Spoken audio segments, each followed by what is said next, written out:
काल आपण विवेक चूडामणी ग्रंथ श्लोक क्रमांक 342 मध्ये येऊन थांबलेलो होतो. पुन्हा 4 पावलं पाठीमागे जाऊ. 342 सुरुवातीपासून सुरुवात करू. ज्याने भरपूर वेदांत श्रवण केले आहे अशा संयमी साधकाने भरपूर सत्संग केल्यानं त्या माणसामध्ये विवेक निर्माण झाला पाहिजेच, 100% झाला पाहिजे. कारण का, चला 9 शिक्क्याला चालू शकतो, तो अजून पाय धरतोय, उभं राहण्याचा प्रयत्न करतो. पण ज्याने भरपूर वेदांत श्रवण केला आहे अशा संयमी साधकाने अजून त्याच्याकडे काय पाहिजे? संयम. प्रसंगाला शांत राहता आलं पाहिजे. प्रसंगाला त्याला तो कसा हाताळायचा, लगेच त्याच्या आरी नाही जायला पाहिजे तो. कारण त्याने श्रवण केलेलं आहे ना, तो संयमी झाला पाहिजे. परंतु जो जास्त करतो ना, पार मारतो, तोच जास्त त्याच्यापासून लांब असतो. 1400 वर्षे शरीर केले जतन, बोध नाही झाला. बोध दिला वेगळा आणि झाला वेगळा. साधू बोध झाला, साधू बोध दिला नाही, साधू बोध झाला. बोध झाला पाहिजे. आणि आपल्या अंतःकरणात सर्वात्मक नित्य सिद्ध राहावे. बघा, सर्वात्मक सगळ्यांमध्ये मी आणि माझ्यामध्ये ते त्यांच्यामध्ये मी, असं सर्वात्मक नित्य सिद्ध राहावे. मी प्रत्यक्ष परब्रह्म आहे, जगत आणि मी एकच आहे असं सिद्ध राहावे. ही श्रुती त्याला निर्विकल्प समाधीचा अभ्यास करण्यास शिकवते, सांगते. मी ब्रह्मरूप आहे, मी देहरूप आहे. लय मोठं गाभाळ येतं अंगावर, लय मोठं गाभाळ. आणि तुम्ही मोठे काय करा प्रोग्राम, पण मी देह नाही म्हणा, तुम्ही सुटणार. आणि मी देह म्हटलं सगळं गुंतणार. आणि तिथं अलर्ट राहिलं पाहिजे माणसाने. ते म्हणतात बघा, बृहदारण्यक उपनिषदामधील एक फार विख्यात विधान या श्लोकात उद्भूत केले आहे. साधकाने अंतिम आध्यात्मिक अनुभूती करता स्वतः पात्र होण्यासाठी काय केले पाहिजे? आपण स्वतःचं काम करून घ्यायचं. बाकीच्यांमध्ये पण आपल्या नाही गुंतागुंती झाली पाहिजे. नाही तर काय होणार, आपलं पडलं थोडं न्याय आणि धाडलं गोडं, आहे की नाही. स्वतःला आध्यात्मिक अनुभूती करता स्वतः आणि शिवाय अंतिम शेवटच्या टप्प्यातली पात्र होण्यासाठी काय केले पाहिजे हे एका ओळीत निर्देशित केले आहे. षड्गुणांचा उल्लेख केलेला असून त्याची दक्षतेने जोपासना केली पाहिजे. जसं दैवी गुण संपत्ती, तसे चांगले गुण आपल्याकडं असले पाहिजे. चांगले गुण आपल्याकडं असले तर त्या जोरावर आपण बाकीची कामं करू शकतो. ही संपत्ती तुमच्या खिशात ठेवा आणि पूर्णत्वाच्या यात्रेस सुरुवात करा. प्रवास करताना पैसे पाहिजेत, त्याचं या यात्रेला काय पाहिजेत? हे 6 गुण आपल्याकडं पाहिजेत. जर तुमच्याजवळ हे 6 गुण असतील तर तुम्हाला तुमच्यातील आत्मतत्वात ते सत्यस्वरूप पाहाल. बघा, तुम्हास तुमच्यातील आत्मतत्वात ते सत्यस्वरूप पाहाल. तुम्हाला स्वतःला पाहाल आणि तुम्ही किती आहेत? सत्य आहेत. आणि आता आपण दिसतोय ते कसं आहे? शरीराने असत्य आहोत, अनात्मा आहोत. आणि तुम्ही आपण तसे कसे आहोत? आत्मा आहोत. पण आपलं सध्या प्रेम कशावर आहे? अनात्म वस्तूवर प्रेम आहे. म्हणून तुम्ही स्वतःला पाहू शकता. ते 6 गुण असले तर त्यातले पहिले हे व्यक्तिमत्व विषयक शिस्तीचे गुण असे. शांती, काही झालं तरी ती शांती पाहिजे. ते ज्ञान हृदयी प्रतिष्ठे. ज्ञान कधी शांती भेटेल? ते दिलेलं बाबाने ज्ञान काय झालं पाहिजे? प्रतिष्ठित झालं पाहिजे, प्रस्थापित झालं पाहिजे आपल्या हृदयात. ते ज्ञान हृदयी प्रतिष्ठे म्हणजे काय झालं? जिथं प्रसंग, जिथं दुखतंय ना, तिथंच त्यांनी मलमपट्टी केली. लगेच जाणीव झाली, राग द्वेष नाही. ज्ञानाची काय झाली? प्रतिष्ठा कशाची झाली? तिथं प्रतिस्थापित काय झालेले? शांती. ते ज्ञान हृदयी प्रतिष्ठे. मग शांतीचा अंकुर फुटे आणि विस्तार बहु प्रगटे आत्मबोधाचा. ज्ञान भेटलं आणि शांतीचा अंकुर नाही फुटला तर विस्तार बहु न प्रगटे आत्मबोधाचा. जर शांतीलाच जोपासना नाही भेटली, शांती वाढली पाहिजे, परंतु ते गुण असे याच्या विरुद्ध. शांती साध्वी नागविली, माया मांगीन शृंगारिली, ती एक करवी विटाळली साधू वृंदे. बघा असे. तर त्याच्यासाठी शांती पाहिजे. शांती म्हणजे शम, आत्मसंयमन, इंद्रिय दमन. हो, त्याला वाटलंय परंतु त्याने त्याला आवरून घ्यायचं. त्याला वाटलं त्याने आवरून घेतलं पाहिजे. इंद्रियांना दमवायचं, त्यांना त्यांचे विषय नाही द्यायचे. जसं त्या बकऱ्याला हिरवेगार चारा पाहिजे, नाही द्यायचा. हा क्षम दम वरी हरी झाला. आपल्याला दिलेला प्रबोध तो क्षमदम साधन आहे. मनोनिग्रह आणि इंद्रिय दमन जर केलं तर तीच व्यक्ती परमात्म स्वरूप आहे असं सिद्ध होतं. क्षमदमावरी, क्षमदमाला वरलं का हरी होतं. क्षमदमावरी हरी झाला. या क्षम आणि दमाने आपल्याला वरलं पाहिजे. जशी वधू वराला वरते तसं या साधनांनी आपल्याला वरलं पाहिजे त्या साधकाला, मग तो हरीच झाला. दृश्य भावना विचार यातून मनाची निवृत्ती. उपरती दिसणार दृश्य काय आपल्याला घेणं नाही त्याच्याशी. भावना विचार दृश्य दिसलं त्या दृश्यातूनच पहिलं बाजूला बायकॉट करून टाकायचं आपल्याला, कट. मग त्याच्यातून ॲटोमॅटिक भावना गेली, भावना गेली विचार गेला, त्यातून निवृत्त व्हायचं. त्याचं नाव उपरती. जीवनाच्या टोचण्या शांतपणे कुरकुर न करता आणि मोठ्या आदराने सहन करण्याची समर्थता, तितिक्षा, ती आपल्याकडं थोडीसुद्धा नाही. अरे म्हणलं का लगेच कार्य आपल्या मनासारखं नाही झालं का संपलं सगळं, नाही. अहो आपल्याला टोचलं पाहिजे दुसऱ्यानी, तरीसुद्धा आपण शांत राहिलं पाहिजे. ती शांती आहे. म्हणून त्यांचं नाव शांती ब्रह्म एकनाथ महाराज. 100 वेळा थुंकलं तरी त्याला काय बोलत नाही. हे झालं स्वतःसाठी, पण त्याच्या हितासाठी शिव्या पण देणार, त्याच्या हितासाठी समोरच्याच्या. आणि स्वतःचं नुकसान झालं तरी काही बोलणार नाही. ती तितिक्षा तुमच्या स्वतःवर, शास्त्रावर आणि सत्य स्वरूपावर विश्वास श्रद्धा पाहिजे. एवढी दृढ श्रद्धा पाहिजे. स्वतःवर सुद्धा पाहिजे. समोरचा काही म्हटलं तर आपण नाही माग, आपण माग झालो, स्वतःला जर कमी समजलो तर आपल्याला कोणीच वर काढू शकत नाही. ब्रह्मदेव सुद्धा आपल्याला वर काढू शकत नाही. शास्त्रावर श्रद्धा पाहिजे आपली. आणि त्यात नंतर सत्य स्वरूपावर विश्वास श्रद्धा पाहिजे. बघा परमात्म स्वरूप माझं, त्यालाच म्हणतात ब्रह्मनिष्ठ. त्या धर्मावर, त्या परमात्म्यावर निष्ठा पाहिजे. शास्त्र सांगेल ते सांडावे, शास्त्र म्हणेल ते सांडावे. त्याच्यानंतर आपल्यावर स्वतःवर सुद्धा विश्वास पाहिजे. या षडगुणांनी संपन्न असल्यावर साधकास आध्यात्मिक अनुभूती ही अगदी सोपी गोष्ट आहे असे आढळून येईल. तो आता आपले संपूर्ण लक्ष आत्मतत्वाकडे वळवील आणि त्याची साक्षात अनुभूती घेईन. काल आपण इथपर्यंत आलेलो होतो. जर एवढं सगळं असलं तर त्याला भेटणार सहज. मग तुका म्हणे सोपे, हे सगळं जोडलेले आहे त्यांनी. ज्याला सर्वत्र असलेल्या एकच एक आत्मतत्वाची अनुभूती घ्यायची असेल त्या व्यक्तीमध्ये आणखी 2 पूरक गुण असावयास पाहिजे. ज्याला सर्वत्र असलेल्या एकाच एक आत्मतत्वाची अनुभूती घ्यायची असेल तर त्या व्यक्तीमध्ये आणखीन 2 गुण पूरक असावयास पाहिजे. ते म्हणजे एक, भिक्षू त्यागी असला पाहिजे आणि श्रुती ग्रंथाचे त्याचे श्रवण केले असले पाहिजे. बघा, एक भिक्षू त्यागी असला पाहिजे. साधूकडे गेलो, विचारसागर आहे ना, वाचा, घरातल्यांना वाचायला द्या, नुसते ग्रंथ आणून ठेवू नका, आपण वाचा. भिक्षू पाहिजे. भिक्षू म्हणजे काय, फक्त मागोनिया माधुकरी नित्य वाचावी, खाण्यापिण्याची चिंता संपली. तो कोट्याधीश असला, कोट्याधीश साधक, आणि तो जर गुरुला शरण गेला त्याला पहिलं सांगणार हे गाबाळ दूर करून टाक, मग मला दे. गृहस्थाश्रमी असेल तर ते त्याला द्यायचं. आणि तो जर गृहस्थाश्रमी नाही, तो पण संन्यासी आहे, तर यांनी काय करायचं, ते जगात वाटून टाकायचं. पाहिल्या असतील मिरवणुका, गुजराती लोक ईस्टला, त्यांच्यातल्या एखाद्या मुलाला वाटलं मला वैराग्य निर्माण झालंय, मला तसे साधू व्हायचे, ते पायी पायी चालणारे वगैरे. मग पायी पायी चालणारे साधू व्हायचे. एखाद्या मुलीला वाटलं मला साध्वी व्हायचंय, चालेल. त्यांच्या घरच्यांना लय आनंद होतो. आपले घरचे घाबरतात, हा का संन्याशी बाबा होतो का, एवढं सोपं नाही.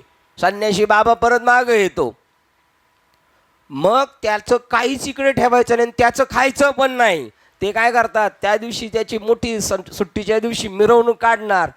त्याच्या नावावर जेवढी प्रॉपर्टी निघती तेवढ्या पैशाचं धान्य, कपडे असं उधळत जाणार रस्त्याने मिरवणूक, आणि वाटेत जाणार लोकांना. परतीचा मार्ग शिल्लक ठेवत नाही. कशातलं सांगतोय, विचार सागर मधलं सेवेशिवाय भिक्षुवृत्तीशिवाय कळू शकत नाही. सगळं का बाळ आवतून धरायचं, त्याच्यात मला देव पाहिजे. आपल्या गावात ठेवलाय का म्हाताऱ्याने तो? नाही. पहिली ज्याला सर्वत्र असलेल्या एकच एक आत्मतत्वाची अनुभूती घ्यायची असेल तर त्या व्यक्तीमध्ये आणखी एक गुण पूरक असावायच पाहिजे. त्याच्यासाठीच बाबा म्हटले होते जायचंय आपल्याला.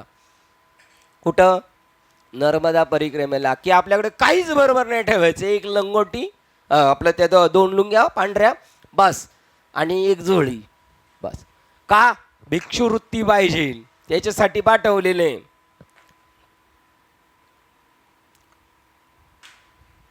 पण तरी पण भिक्षुवृत्ती जरी झाली, जायचं असलं तर ATM कार्ड बरोबर ठेवायचं. आहे की नाही? भिक्षू त्यागी असला पाहिजे आणि श्रुती ग्रंथाचे त्याने श्रवण केलेले असले पाहिजे, तरच त्याच्याकडून हे होईल. एरवी होऊ शकत नाही. श्रवण त्यांनी ऐकलं पाहिजे, त्यांनी ते ग्रंथ. संन्यासी भिक्षू तो की ज्याने सर्वस्वाचा त्याग केलेला आहे. याच्याबद्दल ज्ञानेश्वर महाराज हांडे यांनी एकदा सांगितलं होतं, संन्यास घेण्याची काय भूमिका असते भिक्षू होताना. विवस्त्र कंडिशनमध्ये आंघोळ करायची त्याने, लोक लाज्जा सगळी सोडायची ते म्हटले. हो. आणि शिवाय आपल्या घरचे सगळे पुढे उभे आणि त्यांचं जाऊन चरण स्पर्श करायचा. आपल्यापेक्षा लहान माणूस असो नाही तर मोठा असो, बस तुमचा आमचा संबंध तुटला. म्हणून शंकराचार्यांना आईची अंतिम विधी करून देत नव्हते ते लोक, कारण ते रूल्सनी बांधलेले होते. परंतु रूल ही महात्म्याला लागू पडत नाही, कारण ते रूलच कोणी बनवलेले आहेत? त्यांनी बनवलेले आहेत. प्रसंगी ते बनवणार बी आणि कधी प्रसंगी गरज नसतील तर काढून पण टाकणार ते. आणि तो भिक्षू तो की ज्याने सर्वस्वाचा त्याग केलेला आहे आणि तो केवळ योगायोग म्हणून वाट्याला आलेल्या वस्तूवर गुजराण करतो. आपल्या नशिबात आले तेवढंच आजगरासारखं तोंडाशी येऊन पडलं तर खायचं, आणि त्यामागे भूभुक्षतेने लागत नाही. बघा, त्याच्या पाठीमागं भुकेलेल्याप्रमाणे लागत नाही. मागं मला पाहिजे, मला पाहिजे, मला पाहिजे, मला पाहिजे. ज्याने आचार्यांकडून श्रुती ग्रंथाचे पुरेसे श्रवण केलेले आहे. कोणाकडून? हो, ते त्यातले तज्ज्ञ, त्यांच्याकडून ऐकलं तरच रुजवात होणार, नाही तर नाही होणार. हो. आता मी जरी बोलत असेल, मी त्या स्टेपमध्ये नसेल, नाही होणार. नाथ बाबा गुळ खात होते, नाही होणार. हो, नाही होणार.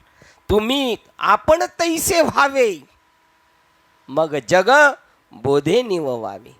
मग बोधे नसावे अंतर, साधू नाही आपपर. हा मूर्ख माणूस आहे, याला 10 वेळा सांगितलं तरी समजून तो ऐकत नाही. असं साधू नाही म्हणणार, जाऊ दे. त्याचा म्हणून धर्म जागो सदव्याध. साधूचा धर्म आहे अपराध्याला सुद्धा क्षमा करणे, हा साधूचा धर्म आहे.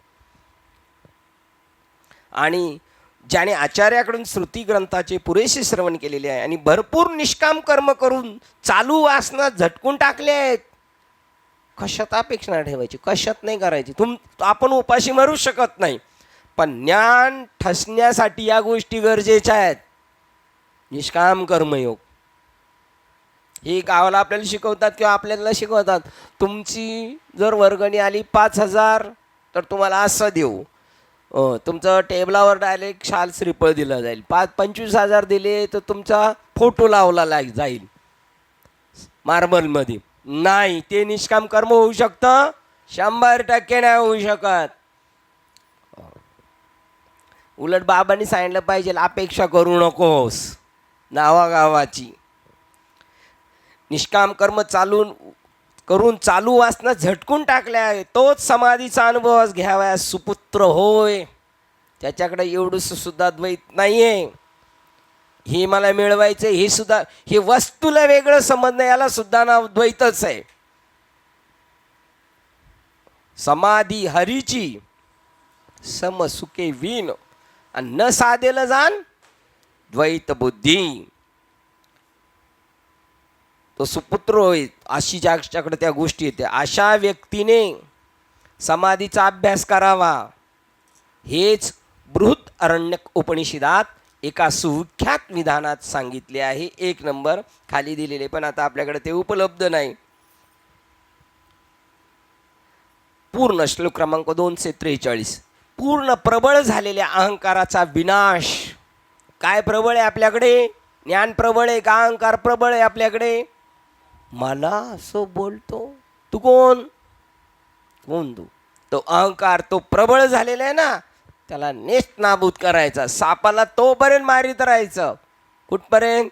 त्याची वळवळ थांबत नाही तोपर्यंत, नाहीतर तो डाव धरतो. तसा अहंकार आहे. पूर्ण प्रबळ झालेल्या अहंकाराचा विनाश. जे निर्विकल्प नावाने ओळखल्या जाणाऱ्या समाधीत निश्चल राहतात. कोणत्या? एक सविकल्प समाधी आणि एक निर्विकल्प. याचं अजून महात्म्य कशा सांगितलेलं आहे? पंचदशीमध्ये सांगितलेलं आहे. एक सविकल्प, निर्विकल्प. एक सविकल्प समाधी आहे आणि एक निर्विकल्प समाधी आहे. निर्विकल्प नावाने ओळखल्या जाणाऱ्या समाधीत निश्चल राहतात. त्याच्याहून अन्य अशा पंडिताकडून सुद्धा होणे शक्य नसते, कारण वासना या खरोखर अनंत जन्मात मिळून सिद्ध झालेल्या असतात. ते एका जन्माचं नाही. जसं देव आणि संत जोडायला सुद्धा पुण्याई बहुत जन्मांची पुण्याई, तसे कर्मसुद्धा बहुत जन्माचे आहेत ना. ते नील नील नील करत जायचंय. त्यामुळं ते पंडिताकडून सुद्धा होणे शक्य नाहीत ह्या सगळ्या गोष्टी, कारण वासना खरोखर अनंत जन्मात मिळून सिद्ध झालेल्या असतात. आत्मतत्वसंबंधीच्या स्वतःच्या अज्ञानाचा परिणाम म्हणून. कशामुळं परिणाम आहे? द्रष्टा, भावक, विचारक, अहंभाव व्यक्तित्व उद्भूत होते. द्रष्टा, भावक, विचारक, अहंभाव व्यक्तित्व उद्भूत होते. कशामुळे? आत्मसंबंधीच्या, आत्मतत्वासंबंधीच्या स्वतःच्या अज्ञानाचा परिणाम म्हणून. म्हणजे आपण आपल्या स्वरूपाला विसरलो की आपण झालो द्रष्टा. म्हणजे दृश्य आहे म्हणून द्रष्टा. मग त्याविषयी जे दृश्य पाहिलं त्याच्याविषयी भावना आणि मग विचार, आणि मग ते मिळवण्यासाठी मी माझा अहंकार खर्च करील. असलं व्यक्तित्व.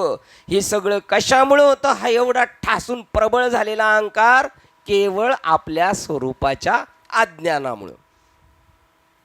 याचं नाव आहे पडीला नामाचा विसरतेने वाढीला हा संसार. संसार म्हणजे द्रष्टा, दृश्य, भावना, विचार, अहंभाव, व्यक्तित्व, हे सगळा एवढा संसार वाढला. आपल्यापैकी प्रत्येकाने काळाच्याही सुरुवातीपासून उत्क्रांती शिडीवर मेटाकुटीने चढण्याचा आपल्या प्रयत्नात तो भाव प्रदीर्घ काळापासून जोपासलेला आहे. बघा, म्हणून हा जीवभाव तात्काळ नाहीसा करता येणार नाही, आणि ते कदापिही शक्य नाही. का? जीवभाव का टाकू शकत नाही आपण? कदापि शक्य का नाही? त्याचं कारण आपल्यापैकी प्रत्येकाने काळाच्याही सुरुवातीपासून उत्क्रांती शिडीवर, व्यावहारिक उत्क्रांती शिडीवर मेटाकुटीने चढण्याच्या आपल्या प्रयत्नात तो भाव आपण प्रदीर्घ काळापासून जोपासला आहे. कोणता? अहंकाराचा भाव. तो लय जतन करून ठेवला. कशालाही धक्का लागला तर चालेल, पण माझ्या मीला धक्का लागला नाही पाहिजे. तो लय नेटाने जपून ठेवलेला आहे. बरं, जेवढा काटा खोल गेलेला आहे तो काढण्यासाठी सुई बी तेवढी खाली खोल घुसवावं लागेल की नाही, आणि मग ताण देऊन काढावं लागेल की नाही. ज्याने निर्विकल्प समाधीच्या अनुभूतीमध्ये दृढता मिळवलेली आहे असे लोक सोडल्यास विद्वान आणि पंडित लोकांनाही आपला जीवभाव एकदम नाहीसा करता येणार नाही. कोणाला? ज्याने निर्विकल्प समाधी, कोणताही विकल्प नाही, जीही विषयी संग न सांडिता, इंद्रियाशी न दंडिता, भोगिली निसंगता, कामेवीन निसंग काम, निष्काम कर्माने हे ज्यांनी केलेले त्यांनी हे सगळा संसार भोगला, तरी त्याला कोणताही प्रतिबंध नाही. पण सकाम बुद्धीने जर केलं तर त्या सगळ्या गोष्टी त्याच्या नावावर बॅलन्स. ज्याने निर्विकल्प समाधीच्या अनुभूतीमध्ये दृढता मिळवलेली आहे, असे लोक सोडल्यास इतर विद्वान आणि पंडित लोकांनाही आपला जीवभाव एकदम नाहीस करता येणार नाही. त्याच्यामुळं त्यांना नाही येत, कोणला पंडितांना आणि विद्वानांना. तर आता असेच आपल्यासारखे जर असतील प्रापंचिक, त्यांना कसं काय शक्य होईल? म्हणून अवघड आहे. का? अभ्यास करत नाही म्हणून अवघड आहे. निर्विकल्प ही विचाररहित्याची स्थिती होय. त्याला पुढचं काहीच माहीत नाही. हो, चला प्रवास करत राहायचा. कोणताही विचार नसणे, त्याचं नाव काय आहे? निर्विकल्प. असं केलंय आपल्याला, पण आपलं काय होतंय कळलं नाही. असं आपल्याला केलंय.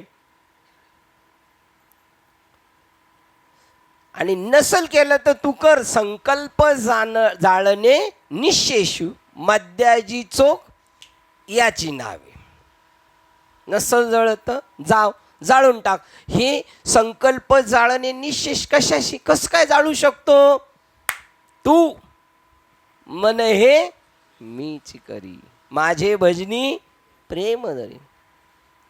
मग भजन तर करतोय, पण सर्वत्र नमस्कारी मज 2 3 4 हाते एका ते नाही. हा भजन्या काही कामाचा नाही. हा न आलेला भजन्या बरा.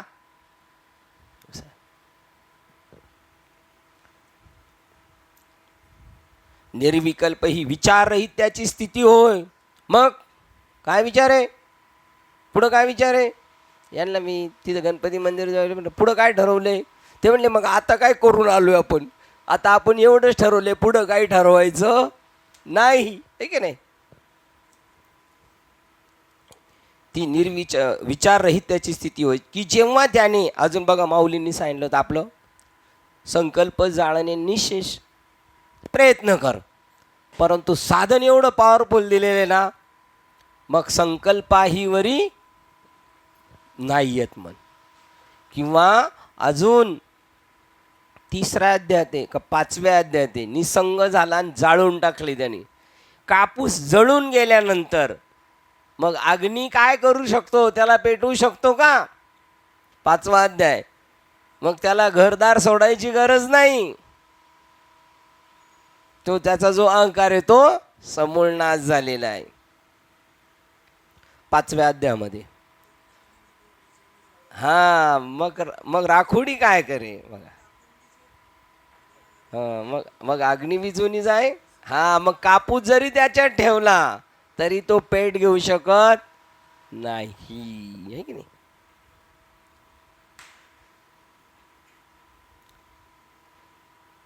की जेव्हा त्याने सर्व विचाराचा जाणीवपूर्वक नाश केलेला असतो, काहीच नाही मला विचार करायचा. कोणी काय विचारलं, काय ठरवले, काय ठरवायचं माझ्या हातात राहिलेलं आहे, काहीच नाही घ्यायचं आपल्याकडे. जाणीवपूर्वक त्याने नाश केलेला असतो आणि सुखाने त्याच्या अतीत झालेला असतो. नाश केलेला आहे आणि आता त्याच्या अतीत झालाय. ने वाळलेलं पान जिकडं न्यायचंय तिकडे घेऊन जा बाबा. या टप्प्यावर असता सत्यस्वरूपाशी विलिनीकरण पूर्ण होते. हो, आपुले तो काहीच न म्हणे, आपुले काहीच न म्हणे. दुसरं देखे अग्नी विजोनी जाय. मग जे राखोडी केवळ होय ते कापुसे गुसिये जियापरी तैसा आस्तेनी उपाधी नाकळे जे तो कर्मबंदी जयाची बुद्धी संकल्पू नाही. शाबास. मनोनी कल्पना जै सांडे तैची गा संन्यासू गडे यही कारणे दोन्ही सांगडे संन्यास योगू. बघा, आता ग्रहाधिका गवे हे काही न लगे त्या जावे जे घेते झाले स्वभावे निसंगू मनोनी. आता काय घरदार टाकायची गरज नाही. जो म्हणे ऐसा झाला संगीतोची सांडला म्हणून सुखे सुख पावला अखंडित आणि मी माझी ऐसी आठवण विसरले जयाचे अंतकरण पार्था तो संन्याशी जाण निरंतर. तरी गेलियाची सेन करी न पवता चाड न धरी जो सुनिश्चळू अंतरी मेरू जैसा. बाबा, ही भूमिका आहे. संन्यास योग अध्याय 5वा. निर्द्वंद्व महामोह सगळं संपलं त्याचं. काय अजून बोललो होतो? झालं ते गेले याची सेन करी झालं बरोबर. आपुले काहीच न म्हणे असं चालेल. हा मी तो भाषे नेने माझे काहीच न म्हणे. हा सुख दुःख जाणणे नाही जाय बघा एकदम मस्त. त्या आणि सुखाने त्याच्या अतीत झालेलं या टप्प्यावर असत्या सत्यस्वरूपाशी विलिनीकरण पूर्ण होते. जीवनाचा हेतूवर जे चिंतन केले जाते त्या चिंतनाला जेव्हा अहम खोल गाडला जातो तेव्हा तो जाणीव तत्व बनण्याकरता पूर्णपणे नाहीसा होतो. जीवनाच्या हेतूवर जे चिंतन केले जाते त्या चिंतनाचा जेव्हा अहम खोल गाडला जातो, जीवनाचं चिंतन करायला आम पाहिजे, तो आम असा नेऊन खाली गाडून टाकलाय, तो आता वर यायच्या नाही. त्या शांत परमसुखाच्या अवस्थेस निर्विकल्प समाधी म्हणतात. श्लोक क्रमांक 344. मी देहाधिक आहे हे विक्षेप शक्ती बघा. मी देह अधिक इतर सगळं माझं गबाळ आहे. आवरण शक्तीच्या साह्याने बघा हे विक्षेप मी आणि माझं, देहाधिक मी आहे, मी आणि माझं आहे. हे कशामुळे म्हणतो? हे एक विक्षेप आणि अजून आवरण शक्तीने त्याला झाकून टाकलेले देहाधिकाने. आणि तो स्वतःला काय समजायला लागलाय?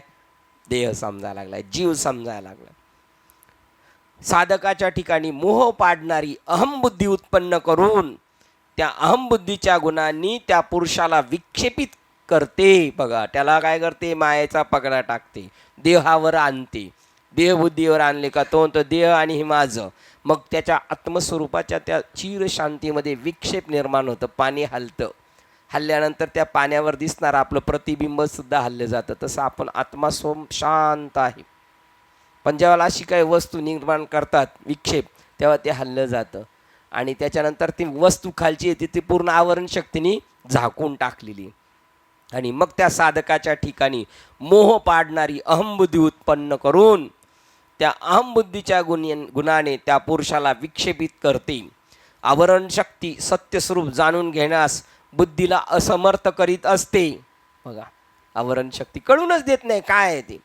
पूर्ण त्याच्या आतमध्ये काय, या टोपी खाली दडले काय काय बुद्धी चालू शकते? आवरण आहे. म्हणून मन विक्षेपित होते. जेव्हा बुद्धी अवृत्त होते तेव्हा मन प्रलंबित होते. बुद्धीला काही त्याचं सुचत नाही, कळत नाही आणि मग मन त्याचं अजून प्रलंबन वाढीत राहतो. नाही असंच असेल, असंच असेल आणि मग त्याला विकल्प संकल्प वाढत जातं आणि संकल्प विकल्प करू लागते. हा असतो मनबुद्धीचा सदा सर्व काळ चाळा. मनाचा आणि बुद्धीचा ते गप्प बसून नाही देणार, काही ना काही सारखं चालू. मनात निर्माण झालेल्या विक्षेपामुळे त्या व्यक्तीस अनंत दुःखे भोगावी लागतात. स्वरूपापासून बाजूला गेला, दृश्याच्या मागे लागला, विक्षेप निर्माण व्हायला लागली, मग दुःख भोगावं लागलं. मिळालं तर दुःख, नाही मिळालं तर दुःख, मिळालं तर दुःख. पण दुःख का? मिळाल्यानंतर ते अविरत नेहमी मिळालं पाहिजे, नाही मिळालं तर दुःख परत यायचे. अशा तऱ्हेने जगातील प्रत्येक जण आपापल्या परीने दुःखी असतो. प्रत्येक व्यक्तीच्या दुःखाचा प्रकार आणि त्याची व्याप्ती त्याच्या वासना प्रकारानुसार असते. 345 नंबरचा श्लोक वाचतो. आवरण शक्तीचा निश्शेष नाश झाला नसेल तर विक्षेप शक्तीचा नाश करून विजय मिळवणे हे फार कठीण असते. पहिलं काय कळालं पाहिजे? हे जगत काय आहे, मी कोण आहे, हे जर नाही कळालं आणि तर मन किती जर आवरण्याचा प्रयत्न केला नाही आवरू शकत. त्या मनाला तुम्ही जेवढं दाबून ठेवण्याचा प्रयत्न करणार, पाण्यामध्ये बॉलला जेवढं दाबून ठेवण्याचा प्रयत्न करणार आणि त्याला सोडलं का झटकन वरती येणार. का? त्या मनाला तुम्ही बळच दाबून ठेवले. त्या मनाला ओरिजिनल स्थिती दाखवली तर, रिलेशन जोडलं, त्या संबंध जर जोडला त्या परमात्म्याशी तर आवरण बाद झालं, मी देह संपलं तर देहाच्या संबंधाने जे विक्षेपित करणारे विषय आहेत ते ॲटोमॅटिक संपून जाणार. म्हणजे पहिलं काय घालवलं पाहिजे? आवरण दोष घालवला पाहिजे. आवरण शक्तीचा निशेष नाश झाला नसेल तर विक्षेप शक्तीचा नाश करून विजय मिळवणे फार कठीण असते. आज विक्षेप घालवला, उद्या पुन्हा प्रसंग येणार का पुन्हा बहिर्मुख करणार तो. दूध आणि पाणी ही वेगळी असल्याची जशी स्पष्ट कळतात तशी दृश्य याच्यातील भिन्नता प्रतितीस आली असता ते आवरण सहज नष्ट होते. बघा, दृक आणि दृश्य याच्यातील भिन्नता प्रतीतीस आली असता ते आवरण सहज नष्ट होते. जर मिथ्या असलेल्या अहंकाराधिकाशी संबंध येऊन विक्षेप शक्ती उत्पन्न होणार नसेल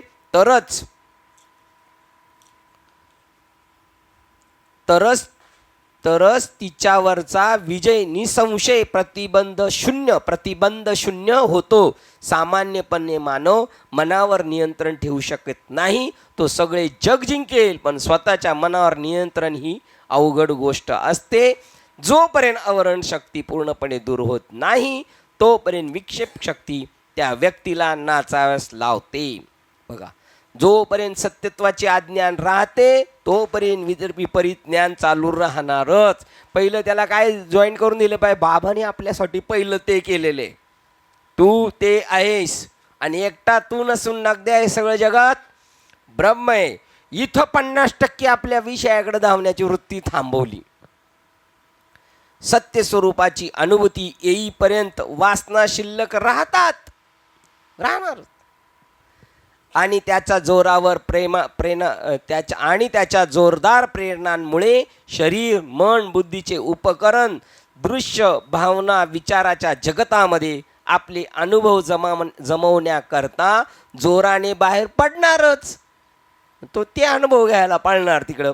हो, शरीराच्या लेवलनी, मनाच्या, बुद्धीच्या, द्रष्टा, भावना, विचार या जगतामध्ये आपले अनुभव मिळण्यात जोराने पडणारच. कोणालाही ते थांबवता येत नाही.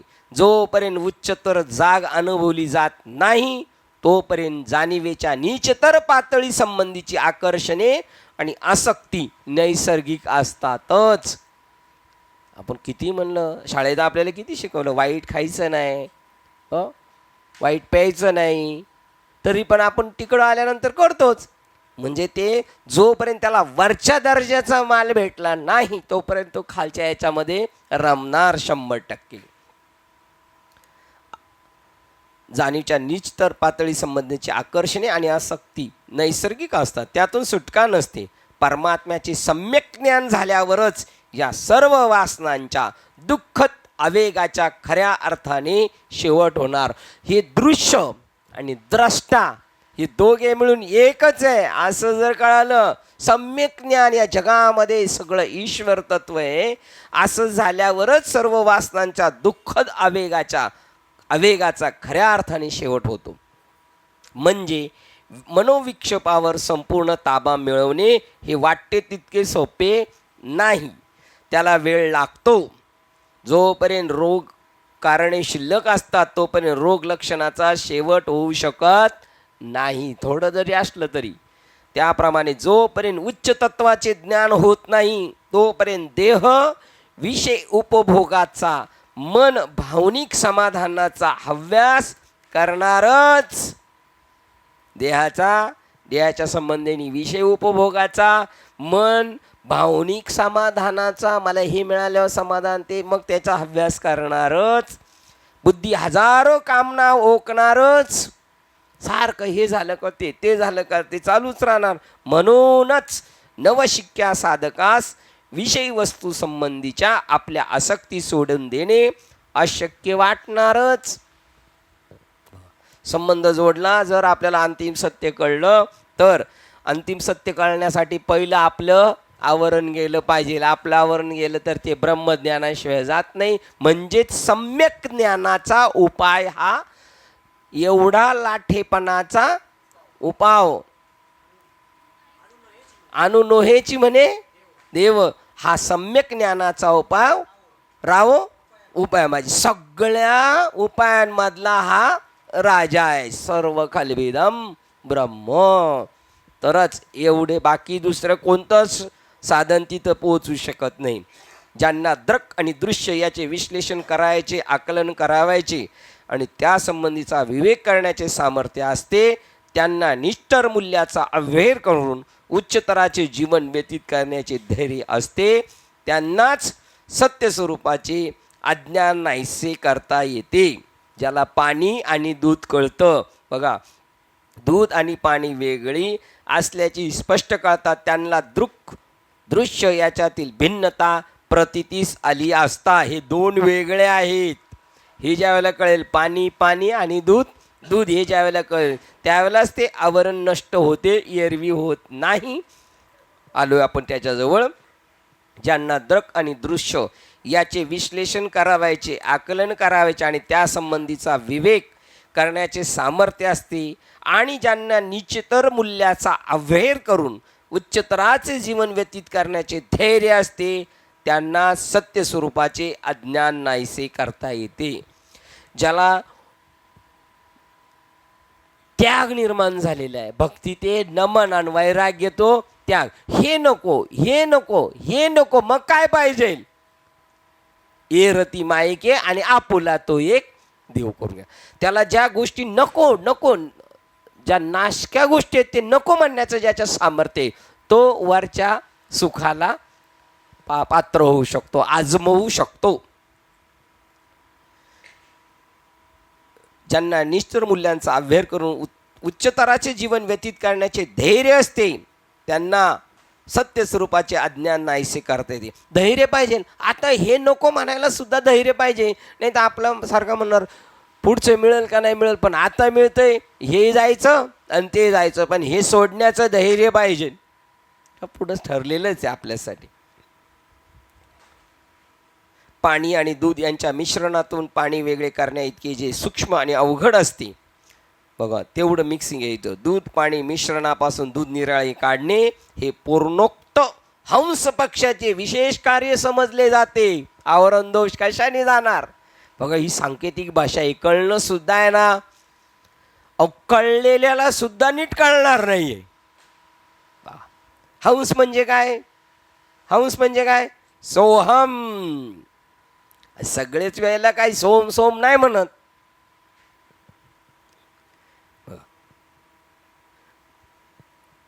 कुठे गेलं सोहम? हंस कुठे? हा, हे अवघड असते. दूध पाणी मिश्रणापासून दूध निराळे काढणे हे पूर्णोक्त हंस पक्षाचे विशेष कार्य समजले जाते. त्यालाच फक्त ते जमतं, इतरांना आपल्याला कोणाला जमणार नाही. आपल्याला कोणाला जमणार नाही, पण जमणार कोणला?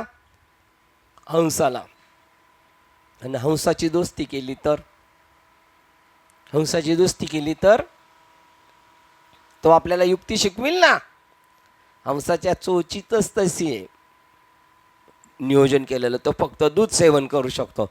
तसं आपल्याला हंसरूपी ब्रह्म उपदेशे श्रीहरी चतुर्श्लोकी चारी भागवत, हे 4 श्लोकाच्या माध्यमातून त्या परमात्म्याला कसं त्याच्यातून उचलायचं, फक्त दूध कसं उचलायचं, सार कसं उचलायचं, आसार जाग्यावर कसं काय करायचं ठेवायचं, हे हंस पक्षाचे विशेष कार्य समजले जाते. आणि हंस जास्त नसतात, बगळे भरपूर असतात. तसं जेव्हा बुद्धी द्रष्टा म्हणजे द्रक आणि विषय वस्तू दृश्य यामधील विवेक करू लागते, बघा. आणि जेव्हा वस्तू जगतापासून द्रष्टा वेगळे करण्याचे सामर्थ्य तिला प्राप्त होते. आता हे पाणी आणि आपण दूध त्याच्यात मिक्स झालेले, आता आपण त्याच्यात इतकं मिक्स झालेलं इतकं, आणि त्याला आज अलगद बाजूला करायचं आपल्याला. जगतापासून द्रष्टा वेगळे करण्याचे सामर्थ्य तिला प्राप्त होते. कोणाला? बुद्धीला.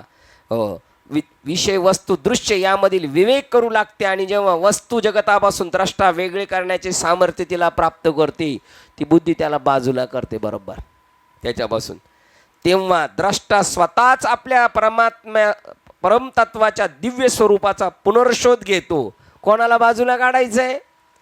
जो आत्मा कधी याच्यात कशात कालच्याच कायच्यात तो त्याच्या नादी लागलेला आहे. याच्यात आलं होतं की दीपरत्नाकरमध्ये आलं होतं की तो गेलोटो याच्यातच, तो अज्ञानामुळं मूर्खपणामुळे याच्यात भरकटतो. त्याला त्याच्यातून पाण्यापासून बाजूला काढायचं त्याला, की मग तो बाजूला आला ना, तो द्रष्टा द्रष्ट्यामध्येच आटला जातो, परमात्म्यामध्येच विलीन होऊन जातो.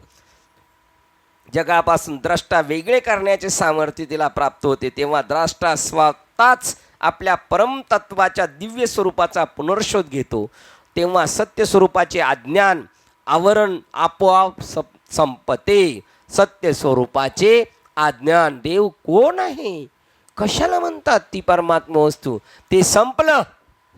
त्याला विचारलं कोण आहे, तो हा विठ्ठल बरवा, तो हा माधव बरवा, तोच होऊन जातो. सत्य स्वरूपाचे अज्ञान आवरण आपोआप संपते.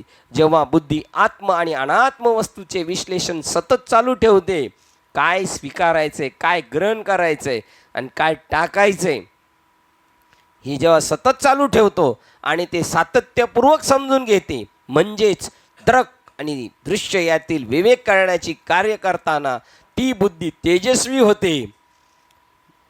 नंतर ॲटोमॅटिक आपणच स्वतः हुशार होत जातो. थोडं थोडं थोडं का ती अगोदरच त्याला स्टेप कळणार. ती बुद्धी नको हे हवंय, हे नको हे हवंय. आता यांना भाजी निवडताना मेथीची भाजीच्या जुड्या घ्यायला गेलो, किती फटाफट निवडतात ते, ही टाक ती टाक ती टाक. आणि जरी त्यांना वाटलं असेल आपल्याला निवडता येते, तरी सुद्धा काही घरी निवडता येत नाही, आहे की नाही.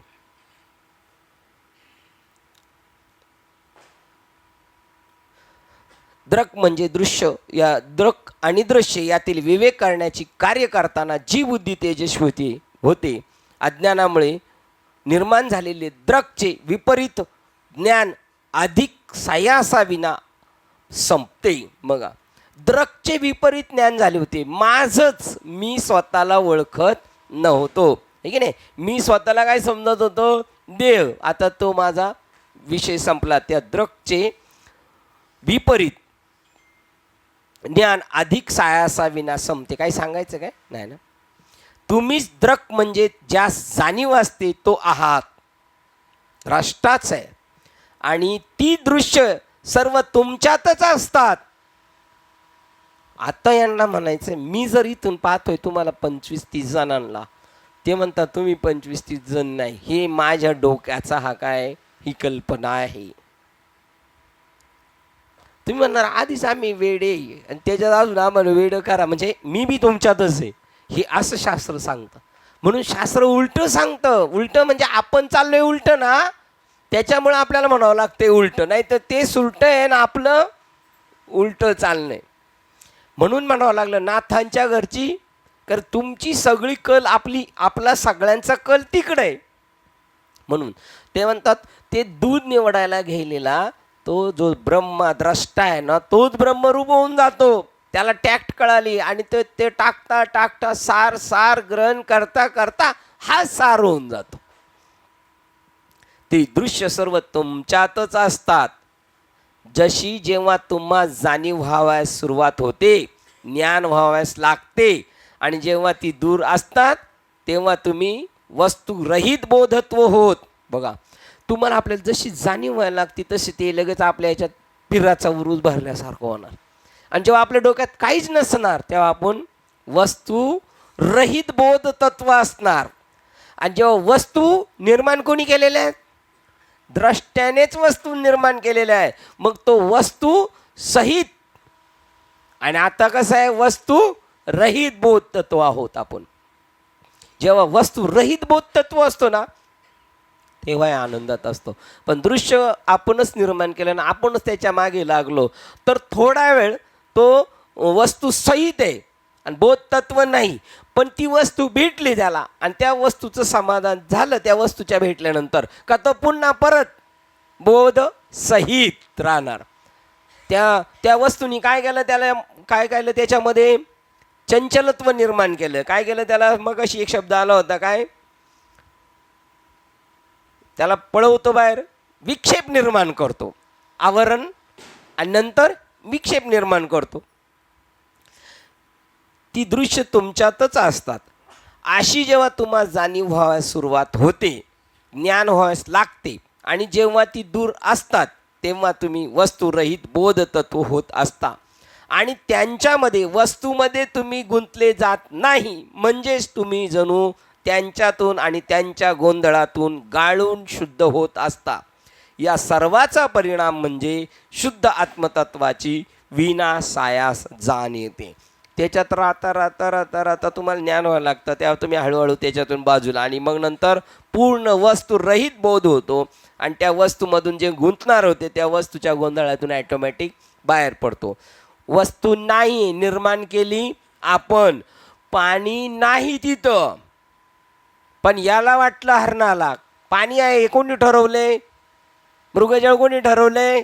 हरणाने. आता हे पटणार आपल्याला बरं का, खरोखर तिथं पाणी नाही, पण याला दिसतंय म्हणजे यांनी ठरवले. बरं, ठरवले आणि काहीतरी कारण झालं ना ठरवायला. काय ठरवायला कारण झालं?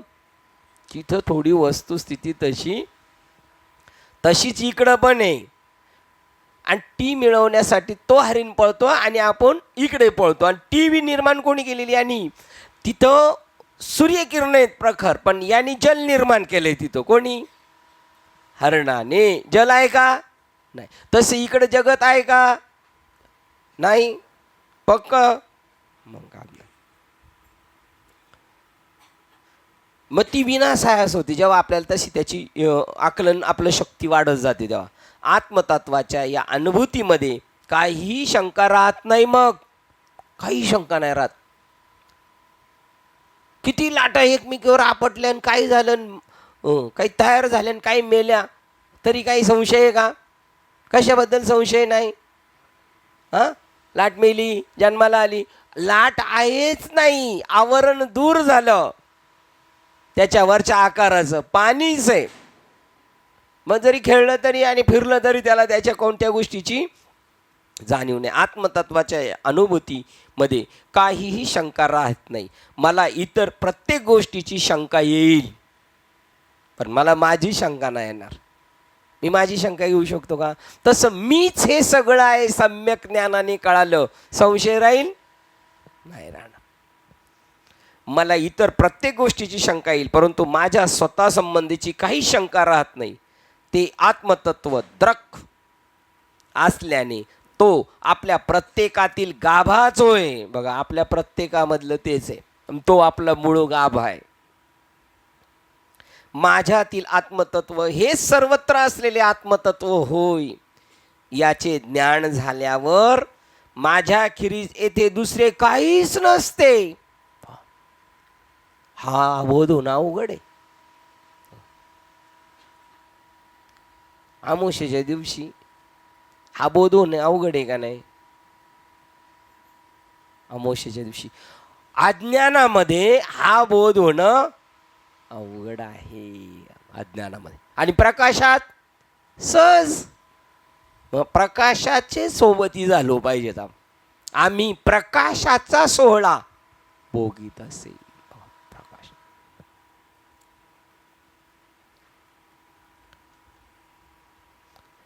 माझ्यातील आत्मतत्व हे सर्वत्र असलेले आत्मतत्व होय. याचे ज्ञान झाल्यावर माझ्याखेरीज येथे दुसरे काहीच नसते, म्हणून मनोविक्षेप नसतात. मनोविक्षेप का नाहीत? मनोविक्षेप का नाहीत? नाही. का नाहीत? बरोबर.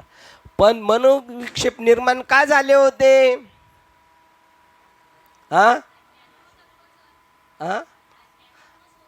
अज्ञान. त्याचं दुसरं नाव काय सांगितलं होतं? आवरण दोष. मी ब्रह्म आहे माहीत नाही, मी देह आहे.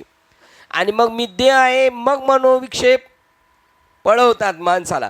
पण आता याला तुम्ही म्हणले सगळीकडे ब्रह्म आहे, म्हणजे आता आवरण राहिलेलं नाही. स्वतःचं गेलं, आणि स्वतःचं गेल्यामुळे इतरांचं सहज गेलं. म्हणून अवघेची त्रैलोक्य आनंदाचे. आता मग त्याच्यानंतर माझ्याखेरीज दुसरे, म्हणून मनोविक्षेप नसतात. कारण माझ्याशिवाय जगात दुसरं कोण नाही म्हणलं, मग विक्षेप निर्माण कशामध्ये होतील? मला माझ्या एकट्या घरामध्ये विक्षेप निर्माण होतील का?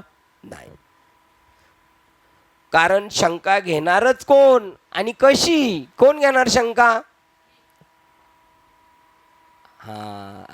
मी संपला, मी घेणार नाही. आणि कशी घेणार? कारण घ्यायला तिसरी पार्ट आहे. म्हणून मग असे म्हटलं ना, मी आणि तू जोपर्यंत आहे तोपर्यंत अद्वैत कळालंय म्हणून म्हणायचं नाही. मी आणि तो पण जोपर्यंत आहे. मला लाख कळालंय माझे शत्रू आहेत, तरी मी यांच्याविषयी षडयंत्र करायचं सोडलं पाहिजे. कोणाबद्दल? शत्रूबद्दल. मित्राबद्दल तर कधीच नाही. जा, मित्राबद्दल मनात सुद्धा कधी येणार नाही. द्वैत आहे ना, मग नाही. आवरण आहे ना, आमोश आहे. म्हणून प्रकाश प्रत्यक्ष नसल्यामुळं वास्तविक कळत नाही. कशी तो घेणार? शंका घेणार कोणावर? मी माझ्यावर शंका घेऊ शकतो? नाही. म्हणून जे जे भेटे ते ते वाटे मी ऐसे.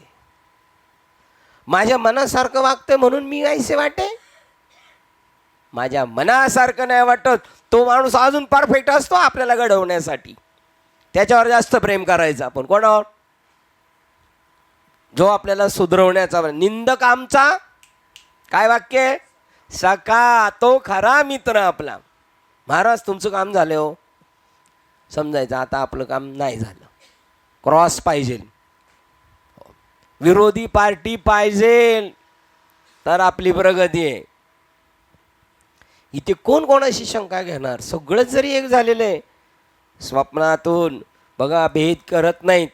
गायकवाड त्यांनी एक दिवशी एक टाकलं होतं, नोटी पैसे 500ची नोट कधीच भेद करत नाही. हा ब्राह्मण आहे, हा क्षुद्र आहे, हा कसाई आहे. ब्राह्मण कसायाच्या, ब्राह्मणाच्या हातातले पैसे कसायाच्या हातात जातात, मटणावाल्यांकडे. कसाई म्हणजे, आणि त्याचे पैसे कोणाकडे जातात? तो कधीच म्हणत नाही. आमच्या गाडीमध्ये सकाळ सकाळ जर पॅसेंजर भेटलं, त्या पाट्या घेऊन येतात. पाट्या, आणि त्याच्या खाली पत्रे असतात. काय असतं त्या पाट्यांमध्ये? मच्छी, आणि त्याच्यातून पाणी. नाही घेणार, नाही घेणार. अरे आता हेच सांगतो. बाबा म्हटले झणझणे बाबा विठ्ठलवाडीला राहायचे, हरियाली विहिरीच्या साईडला. आणि तिथून जाताना ना त्यांच्यातून जायला लागायचं त्या मच्छी बाजारात. आणि चकवे बाबा म्हटले आम्ही श्रीपाद बाबा जर तिथून चाललो का ती गल्ली आली का आम्ही नाक दाब.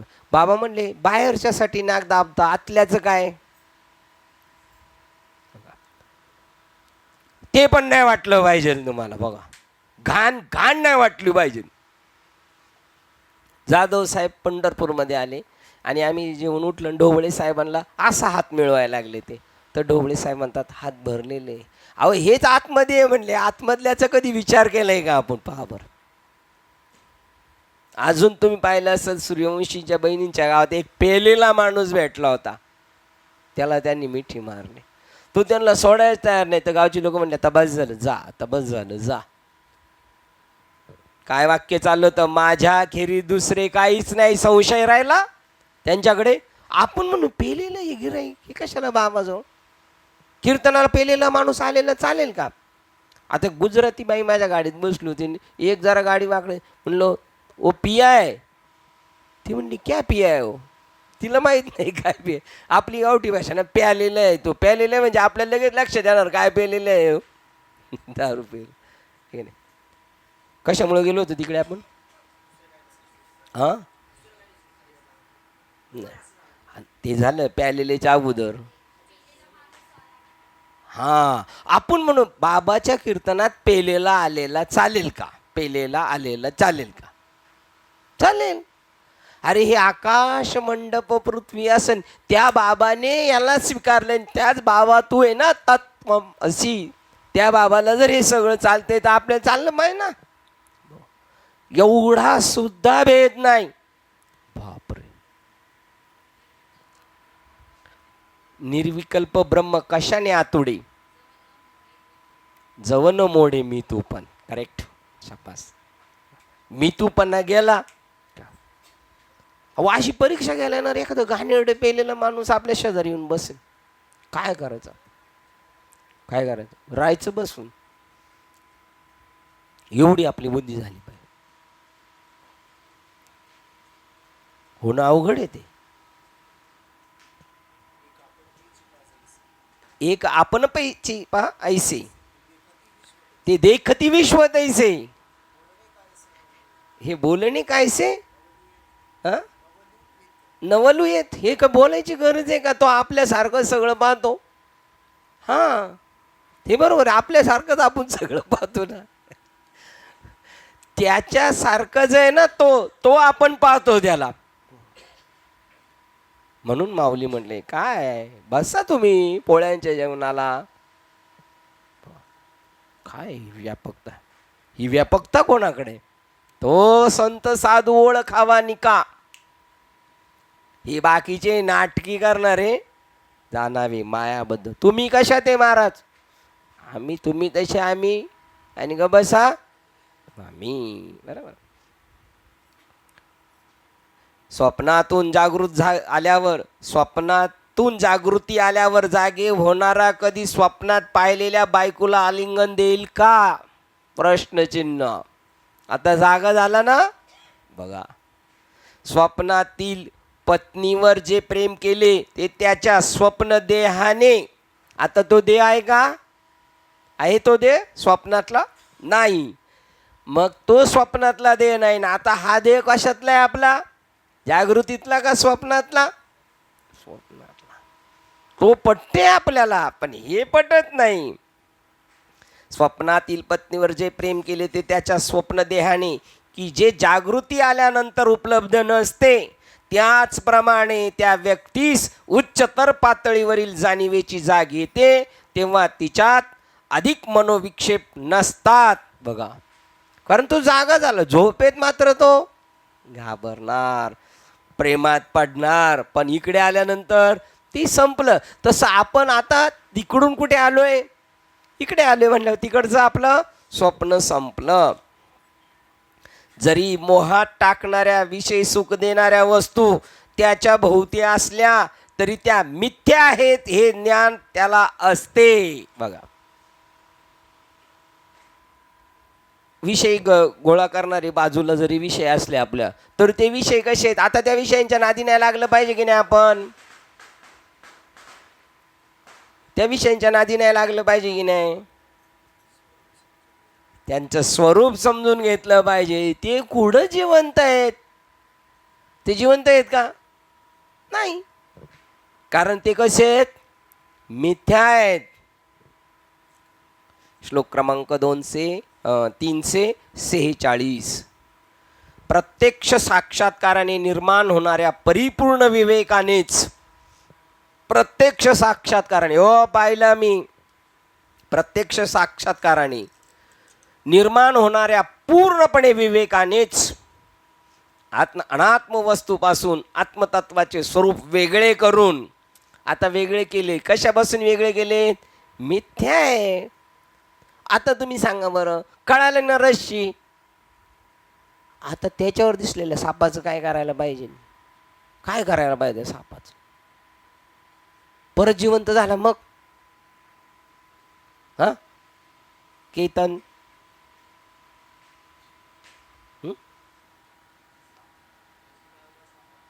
रश्शी गेलं, साप मनात आणायचंच नाही, पण येतो तो. रश्शी गेल्यावर, रश्शी कळाल्यावर साप यायला पाहिजे का मनात? नाही यायला पाहिजे. अनात्म वस्तूपासून आत्मतत्वाचे सत्यस्वरूप वेगळे केले. साप आणि रश्शी एक झाले होते का नाही?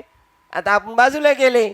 बाजूला केले म्हणजे काय? फक्त विचारानेच केलं ना. विचाराने म्हणून विवेकाने. विचाराचा हजारो पट उंचीचा टप्पा म्हणजे काय? विवेक आहे. मायाजन्य भ्रांतीचा बंध फटकन तोडता येतो. मायाजन्य भ्रांतीचा बंध फटकन तोडता येतो. साप माराय किती वेळ लागणार? ज्याने या भवबंधापासून मुक्त करून घेतले आहे, ज्याने या बंधापासून मुक्त करून घेतले आहे, त्याला जन्मवृत्तीचे पुन्हा येणे जाणे नाही. कशाची भीती? हो, हे विषय तरी म्हणजे काय म्हणते? भोकडीच आहे. द्रक आणि दृश्य यामधील विवेक कसा करावा आणि तो फक्त आकलन कसा करावा हाच विषय भगवद्गीतेत विस्ताराने सांगितलेला आहे. 13वा अध्याय बघा. आता अख्खा 13वा अध्याय सांगितलं म्हणजे काय पाहणार आपण? तिथं क्षेत्र आणि क्षेत्रज्ञ, प्रकृती आणि पुरुष हा विषय सांगितला. कसं वेगळं करायचं? विस्ताराने सांगितले.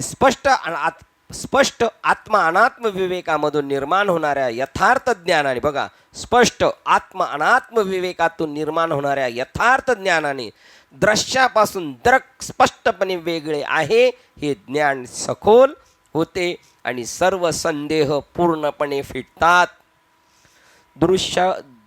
द्रष्ट्यानेच निर्माण केलेले, इकडं पाहणारानेच साप निर्माण केलेला आहे, तो त्याच्याकडून संपला, त्याच्याकडं त्याचं यथार्थ ज्ञान झालं का स्पष्टपणे वेगळे आहे हे ज्ञान सखोल होते आणि सर्व संदेह पूर्णपणे फिटतात. संदेहाच्या सुटल्या गाठी. सांगा बरं, काकडा जसा मला संदेह होत आहे, जगत, देह, मी, विषय या सगळ्याचा प्रश्न सुटला, संदेहाच्या सुटला. तर निवृत्ती महाराज आपले इंदुरीकर बाबा म्हणतात, तो सीमा प्रश्न, हा तुझा प्रश्न सोडव तू पहिला. माळकरी भेटले का, काहीच नाही का, मग सीमा प्रश्न कधी सुटणार आहे? तुझा प्रश्न सोडव, हा संदेह सुटला पाहिजे. संदेहाच्या सुटल्या गाठी आणि झालो पोटी शीतळ. द्रष्टा आणि द्रक्ष, द्रष्टा आणि दृश्य, द्रक दृश्य ही वेदांतात वापरलेली विशिष्ट शब्द योजना आहे. किती चिटकलेले आहे बघा, हे सांगतात ना, जबरदस्त चिटकलेले आहे. ते बाजूला करणं लवकर कळणार नाही, तिथं विवेक, इतका तत्पर विवेक पाहिजे ते म्हणतात. पाहू पुढे. विशिष्ट योजना हा विशिष्ट शब्द योजना आहे. तो एक सर्वसमावेशक शब्द प्रयोग आहे. फक्त द्रष्टा आणि दृश्य हेच निर्देशित करतो असे नव्हे, तर त्यात ऐकणारा आणि ऐकलेले, वास घेणारा, वास घेतलेले, चव घेणारा, चव घेतलेला पदार्थ, स्पर्श करणारा आणि स्पर्श केलेली वस्तू, तसेच ज्ञाता आणि ज्ञान याचाही समावेश होतो. बघा, द्रकमध्ये द्रष्टाच नाही, फक्त द्रक म्हणजे सर्व तोच आहे. थोडक्यात सर्व प्रकारचे कर्ता कार्य संबंध दाखवणारा तो वाक्प्रचार आहे. कर्ता आणि कार्य सुद्धा, म्हणजे निमित्त कारण आणि उपादान कारण सुद्धा तोच. अशा तऱ्हेने स्पष्ट आत्मानात्म विवेकामुळे कर्ता कार्य यांचे निर्भेळ ज्ञान ज्यांना झाले आहे, ते जे स्वतःच कर्ता आणि कार्य या नात्याने सर्वत्र क्रीडन करते असे सत्य स्वरूप जाणतात. कोण करते दृश्य आणि द्रष्ट्याचं क्रीडन? तोच. अशा तऱ्हेने स्पष्ट आत्म अनात्म विवेकामुळे कर्ता आणि कार्य याचे निर्भेळ ज्ञान ज्यांना झाले आहे, ते जे स्वतःच कर्ता आणि कार्य या नात्याने सर्व क्रीडन करते असे सत्य स्वरूप जाणतात. मांजर आणि उंदीर हे जरी दोघे खेळत असले तर खेळते कोण? एकच. आंबा खाणारा आणि आंब्याची खाण्याची प्रक्रिया, ही सगळी कोण आहे? एक आंबाच आहे. ते कर्ता आणि कार्य याचे ते अधिष्ठान आहे. कर्त्याचं आणि कार्याचं अधिष्ठान काय आहे? ते क्रीडन करते. कर्त्याचं आणि कार्याचं अधिष्ठान काय आहे? चैतन्य, जाणीव तत्व, परमात्म स्वरूप. ते क्रीडन करते म्हणजे काय करते? खेळ खेळते. त्याच सत्य स्वरूपाची ते अधिष्ठान मूळ आधार होय त्याचं. त्या कर्त्याचा आधार अधिष्ठान, कार्याचा आधार अधिष्ठान, ते सर्वांचे अधिष्ठान, तेच माझे रूप पूर्ण. त्या सत्य स्वरूपाची कर्ता आणि कार्य या निरनिराळ्या अभिव्यक्ती होत. कोणाची? त्या सत्य स्वरूपाची. एक कर्ता आणि एक कार्य यांचे निरनिराळ्या अभिव्यक्ती होत. ते वेगवेगळं दिसते. हा कर्ता दिसतो आणि हे कार्य दिसतं. जसे जागृतीमधील मन हे स्वप्न पाहणारा, आपलं मन आहे का नाही जागृतीत आता, आणि रात्री स्वप्न पाहिलं ते मन कोणतं होतं? ते हेच मन होतं. ते मग ती इकडं खेळतंय ते आणि तिकडं खेळतंय ते, दोन्ही मिळून एक. इकडं खेळतंय ते आणि तिकडं खेळतंय ते, दोन्ही मिळून एक. आणि ज्याने जागृतीतील मन हे स्वप्न पाहणारा आणि जे त्याने स्वप्नात पाहिले त्याचेच केवळ सारतत्व होय. बघा, जागृतीतले मन जे स्वप्न पाहणारा, जागृतीतलं मन ते स्वप्न पाहणारा, आणि ज्याने स्वप्नात पाहिले ते त्याचे केवळ सार्थत्व होय. स्वप्नात ज्याने ज्याला पाहिलं ते त्याचंच स्वरूप पाहिलं का दुसऱ्याचं? असे बोलते आपण म्हणतोय मी, है की नाही? जसे जागृतीतले मन हे स्वप्न पाहणारा आणि ज्याने स्वप्नात पाहिले त्याचे केवळ सारतत्वच होय. सत्य स्वरूपाचे हे ज्ञान जेव्हा होते तेव्हा ते सत्यत्वाच्या अज्ञानामुळे होणारे सर्व परिणाम घालून टाकते. काहीच परिणाम नाही त्याला, काहीच नाही, सुख दुःख नाही. मग याच्या हे ज्ञान झालं महाराजांना. मेले काय घरातली बायकून, पोरगे मेलं, दिवाळं निघालं, काही नाही. कारण काय काय होईना जाय, एरवी काय होईना जाय. ते वासनांचा नाश करते. काय करते? सत्य स्वरूपाचे जेव्हा ज्ञान होते तेव्हा ते सत्यत्वाच्या अज्ञानामुळे होणारे सर्व परिणाम टाकते. सत्य स्वरूप कळलं नव्हतं म्हणून वासना निर्माण होते. आता वासना कोणाची, कोणाबद्दल वासना आहे? आंबा, त्याला वाटलं आंबा खावा, आंब्याला वाटलं आंबा खावा. मग वासना कोणाला निर्माण झाली? आंब्यालाच. आणि खातोय कोणला? मग कोणला झाली? तीन आहेत का? एकच आहे.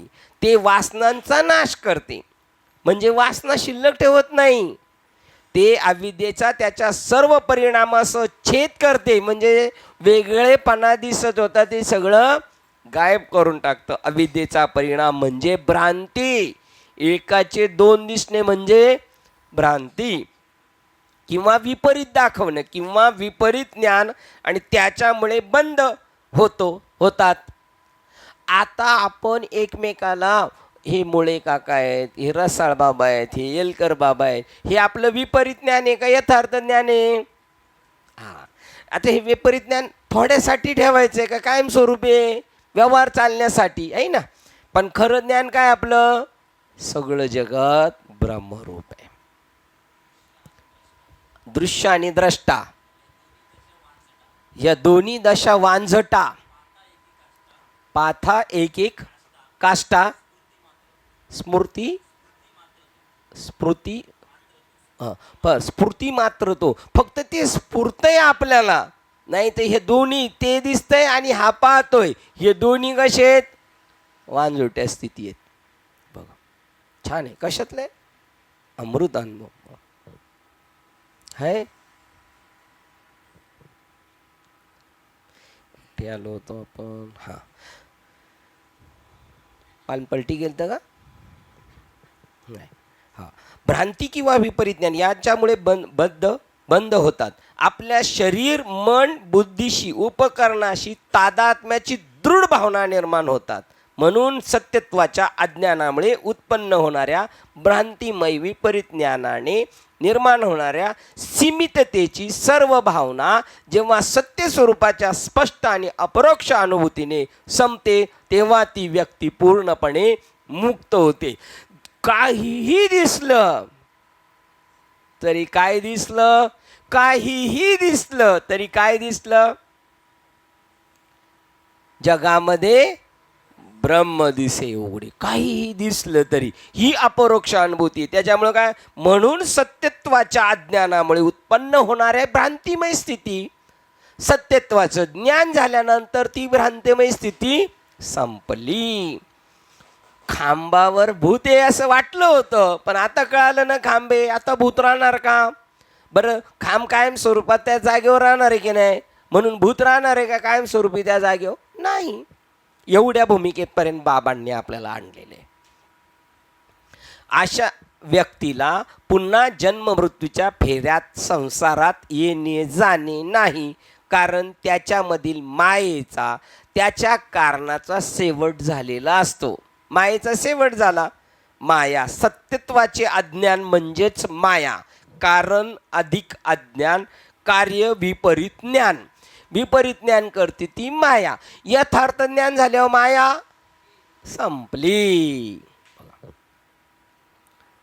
श्लोक क्रमांक 4347. जीव हाच ब्रह्म होय हा ज्ञानाग्नी. का तो जन्म मृत्यूच्या तडाख्यातून सुटला? सगळे दृश्य दिसले तरी तो म्हणतो दृश्य कुठून झाले? माझ्याकडून. जीव हाच ब्रह्म होय हा ज्ञानाग्नी शिरण्यास ही कठीण असे अविद्येचे किंवा मायेचे जंगल जाळून भस्मसात करतो. हे जंगल किती डेंजर आहे. शिरण्यास ही कठीण असे अविद्येचे किंवा मायेचे जंगल जाळून भस्मसात करतो. कोण? जीवाला कळालं मी ब्रह्म आहे असं म्हटलं का हा ज्ञानाग्नीची ठिणगी पडली. तृणाग्नी मिळे समरस झाली. तैसे नामे केले जपता हरी मी ब्रह्मरूप आहे. हे आज नाही उद्या ब्रह्मरूप ब्रह्मरूप ब्रह्मरूप. एक एक दिवस आपण नाश करत चाललोय. याचा भूमिका आपली वर चाललेलीच आहे. आपण आता असे खाली नाही चाललो.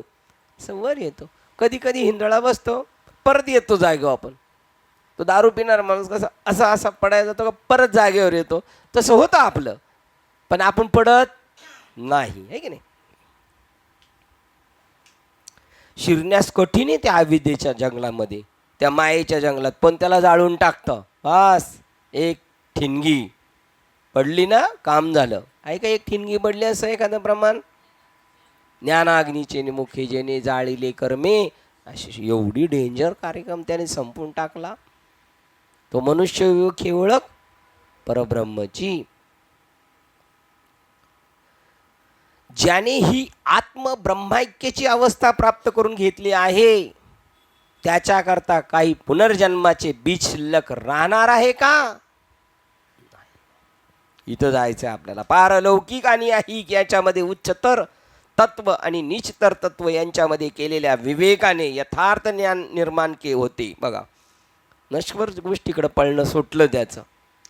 शाश्वताला झिटकला तो.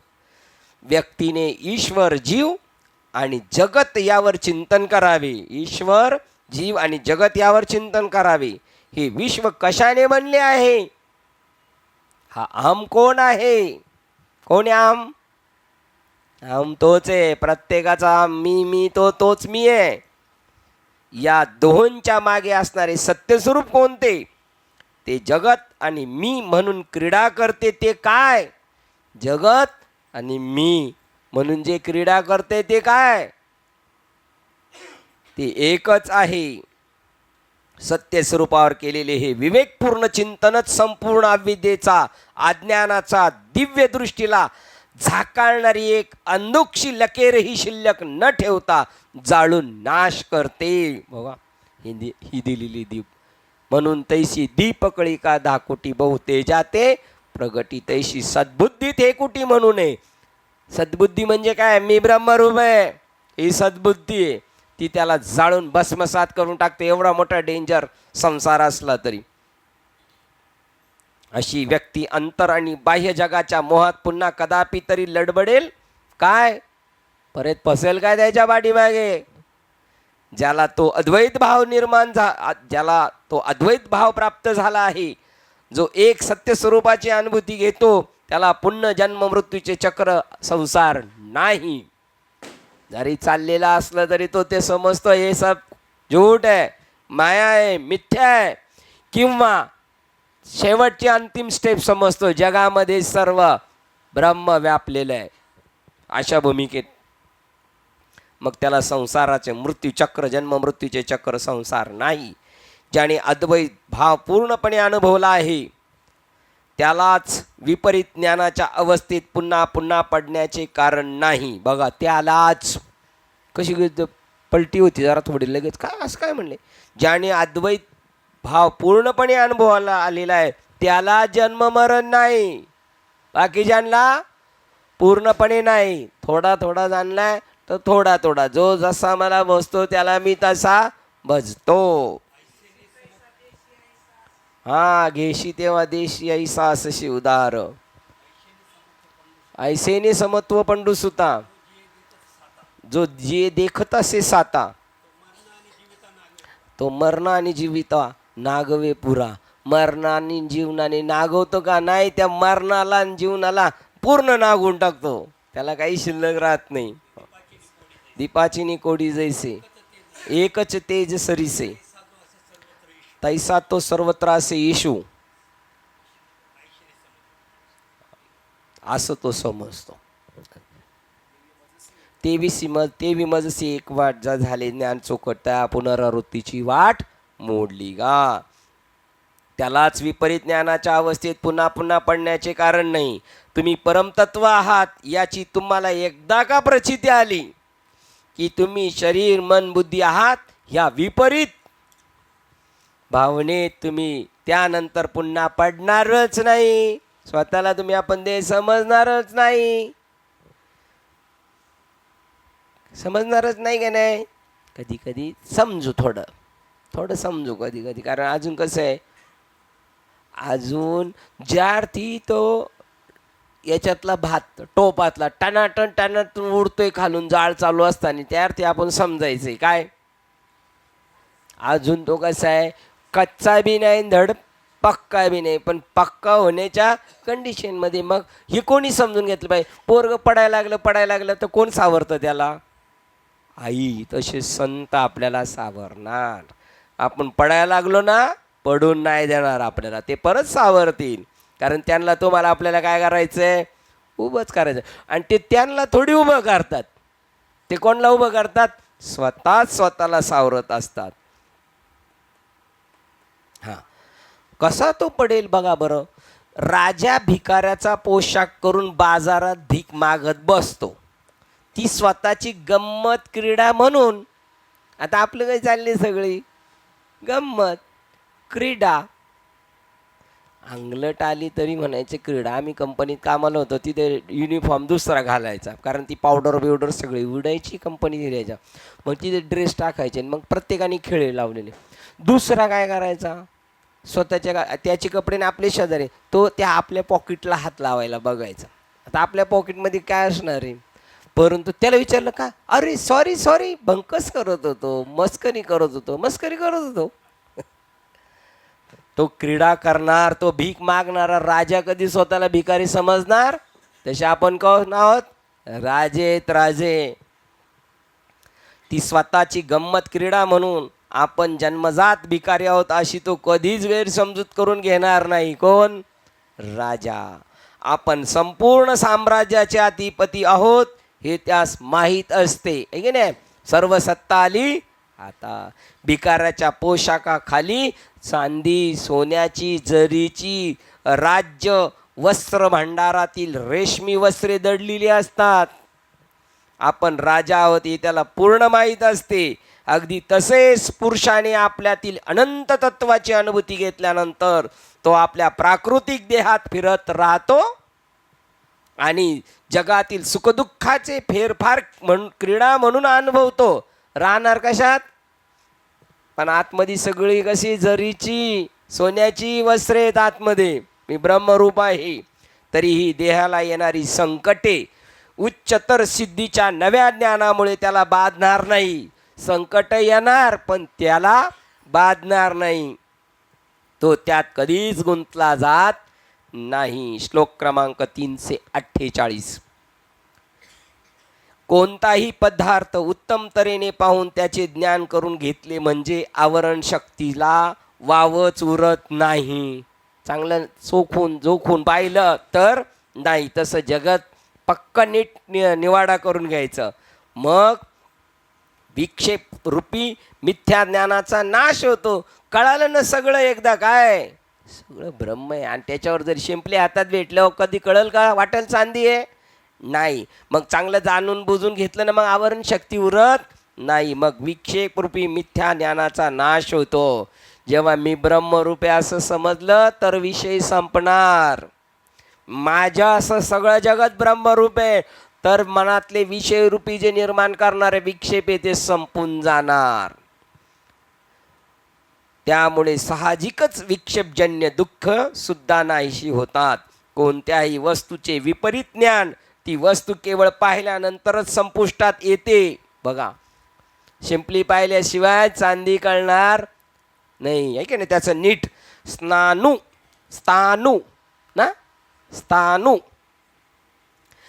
भूत म्हणून, रज्जू सर्प म्हणून आणि कृष्ण रामू करता म्हणून चुकीचा समजला जाईल. जर भ्रांती असली तर तुम्हास तसे चुकीचे ज्ञान होते. तो स्तंभ अंधारात असतो म्हणून तुम्ही समजता भूत. रज्जू अंधुक प्रकाशात म्हणून आणि रामू दुरून पाहिलेला असतो म्हणून तुमची तशी गैरसमजूत होते. जेव्हा एखाद्या गोष्टीचे ज्ञान पूर्ण नसते तेव्हाच परिणाम सत्यत्वाचे अज्ञान त्याच्याविषयी भ्रांत विपरीत ज्ञान निर्माण करते. हा अगदी मूलभूत विश्व नियम आहे. मी जेव्हा खांब पाहतो तेव्हा भूत निघून जाते. मी जेव्हा रज्जू ओळखतो तेव्हा सर्प खल्लास होतो. मी जेव्हा कृष्ण आहे हे पाहतो आणि त्याला ओळखतो तेव्हा रामू आहे ह्या विपरीत भावनेचा शेवट होतो.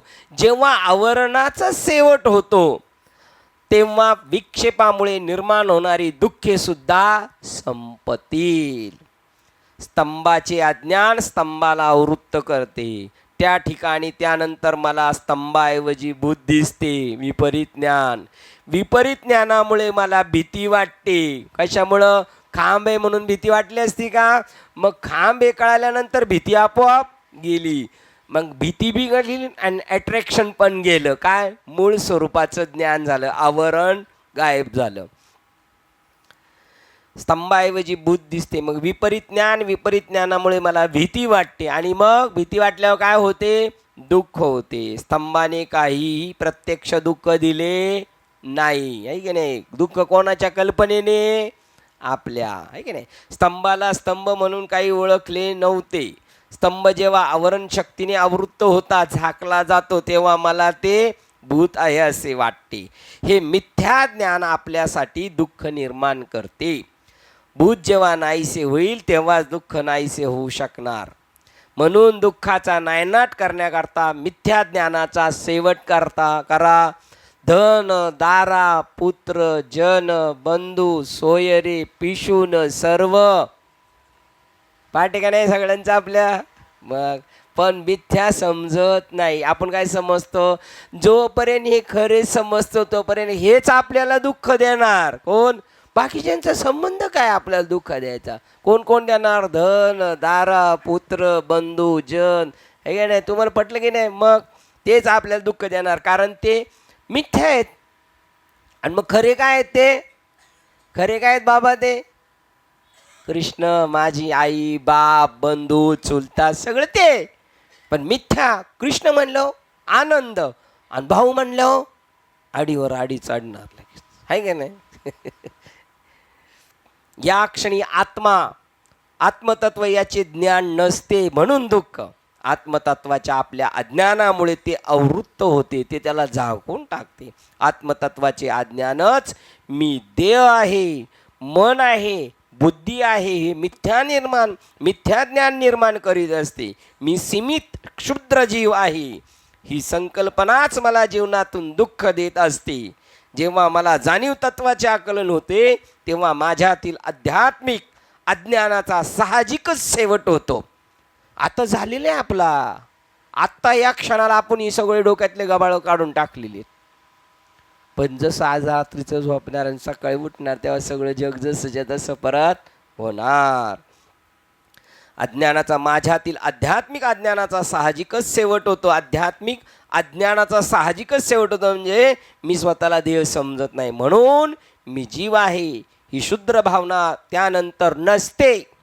आता असते तर समजायचा अजून काहीतरी थोडा प्रवास शिल्लक असते, आहे की नाही? अशा तऱ्हेने जीवात्म भावनेमुळे निर्माण होणाऱ्या दुःखाचा शेवट होतो. जीवभावाचा शेवट झाला, दुःखाचा शेवट झाला. हेच पुढील श्लोकात अधिक स्पष्टपणे मांडलेले आहे.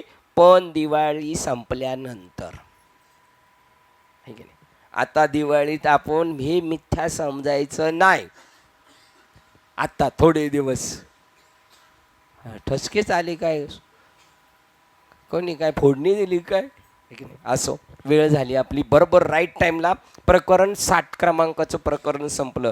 नवीन कार्यकारण भाव मिथ्या, कार्य करणारं कारण आणि त्याच्याविषयी माझं येलकर बाबा, मुळे काका, मावशी यांच्याबद्दल असणारा भाव हा कसा आहे? मिथ्या. भाव मिथ्या, कारण मिथ्या, कार्य मिथ्या आणि अधिष्ठान सत्य हे आपल्याला कळून देणार आहे. आपण आपली भूमिका करण्यासाठी आता तयार होऊन येऊ, ठीक आहे ना. 10-12 दिवस आपल्याला सुट्टी आहे. दिवाळी संपल्यानंतर मॅसेज पडेल, मग आपण एकमेकाला पुन्हा भेटूया. तोपर्यंत आपल्याला ते धनदार पुत्र बंधू सोयरे यांच्याकडे सध्या दिवाळीत एक राऊंड मारून यायचं आहे की नाही. झालेली सेवा. श्लोक क्रमांक किती? 348ला आपण थांबतो. ग्रंथ विवेक चूडामणी 348 क्रमांकाच्या श्लोक थांबतो. झालेली सेवा. हृदयस्थ सद्गुरू सच्चिदानंद श्रीपाद बाबा रामदास बाबा, अधिष्ठान श्री विवेक चूडामणी, तसेच संत मालिका, तसेच तुम्हा संत वृंदांच्या चरणावर सेवा समर्पित करून सेवेला आपण इथे पूर्ण विराम देऊया. पुंडलिक वरदे हरिविठ्ठल देव तुकाराम पंढरीनाथ भगवान की जय. माऊली ज्ञानेश्वर महाराज की जय. जगद्गुरु संत तुकाराम महाराज की जय. शांती ब्रह्म एकनाथ महाराज की जय. सच्चिदानंद श्रीपाद बाबा की जय. सच्चिदानंद रामदास बाबा की जय. अवधूत चिन्नाम श्री गुरुदेव दत्त गोपाल कृष्ण भगवान गुरुरे सर्व संतन की जय. गणपती आता विश्वात्मके देवी येणे भाग्यज्ञ दोषावे. दोषो निमज द्यावे पसायदा नाही. जे खळांची व्यंकटी सांडो तया सत्कर्मी रती वाढो. भूता परस्परे जळो मैत्री दुरितांचे तिमिर जावो. विश्व स्वधर्म सूर्य पाहो. जो जे वांचिल तो ते लाभो. प्राणीजात सकळ मंगळे ईश्वर निष्ठांची मांदियाळी. अनवर्त भूमंडळी भेट तुटा होता. चला कल्पतरुचे आरव चेतना चिंतामणीचे गाव. बोलते जे अर्णव पियुषांचे चंद्रमेचे अलांचन. मार्तंड जे तापहीन ते सर्वाही सदा सज्जन. स्वये होतु किंबहुना सर्वसुखी पूर्ण होणी तिन्ही लोकी. भजे जो आदि गुरुची अखंडित आणि ग्रंथो भजिले विशेष लोकी. दृष्टादृष्ट विजय होवावेजी येत म्हणे श्री विश्वेश्वरा हो. हा होईल दान प्रसाहो. येणेवरे ज्ञान देव सुखिया झाला. येणेवरे ज्ञान देव सुखिया झाला. येणेवरे ज्ञान देव सुखिया झाला. हरि ओम. शांती शांती शांती.